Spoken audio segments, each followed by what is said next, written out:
নমস্কার বন্ধুরা, মমতার কথা ও কবিতা চ্যানেলে আমি মমতা। আজ যে কবিতাটি আমি আপনাদের কাছে শোনাবো তারই পটভূমি সম্পর্কে কিছু কথা আপনাদের বলছি। আমার আজকের কবিতার নাম শান্তির দূত।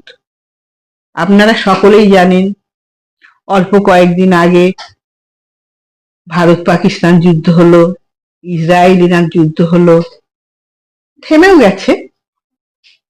এই যুদ্ধ থামানোর দাবিদার মার্কিন প্রেসিডেন্ট ট্রাম্প। যা হোক, সেটা তো বিতর্কের বিষয়, কিন্তু যেটা আমাদের মনে গভীরভাবে রেখাপাত করলো তা হলো এই যুদ্ধে ফুলের মতো শিশুদের মৃত্যু, অসহায় নারীদের হাহাকার, বুক ফাটা আর্তনাদ। আন্তর্জাতিক সম্পর্ক, কূটনৈতিক সম্পর্ক, অন্য দেশের সঙ্গে আমাদের যাই থাক না কেন, শিশুর সৌন্দর্য তো দেশ কাল জাতের ঊর্ধ্বে। তাই শিশুর মৃত্যু মিছিল সব মানুষকেই ব্যথিত করে, যেটা আমারও করেছে। আমেরিকার প্রধান দাবি করেন বিগত দিনের যুদ্ধের নেপথ্যের কারিগর তিনি, তাই তার শান্তিতে নোবেল পুরস্কার পাওয়া দরকার। এই প্রসঙ্গেই আমার আজকের কবিতা শান্তির দূত। শুনছি নোবেল পাবেন ট্রাম্প, সত্যি নাকি গুজব কথা? আজ এ নিয়েই লিখলাম।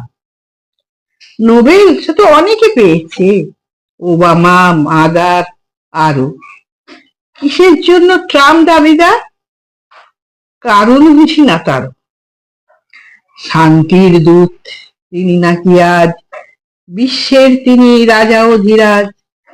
সকল যুদ্ধ বন্ধ করেছে এমনই তাহার দাবি। দাবি যাই হোক, সত্যি কি তাই? একান্তে মনে ভাবি। শান্তির দূত হয় যে মানব, সে তো সবার শান্তি চায়। ইসরায়েলের শান্তির দূত, গাজায় তিনি কোথায়? শত শত শিশু মরিছে সেথায়, কাঁদিতেছে নারী হয়ে অসহায়, সেখানে তো তিনি নাই। বেটা ব্যবসায় কিসের লাগিয়া শান্তি নোবেল চায়? যেখানে ব্যবসা সেখানে শান্তি, এই নীতি যদি হয়, আর যাই পাও রাজা অধিরাজ, শান্তি নোবেল নয়। নমস্কার।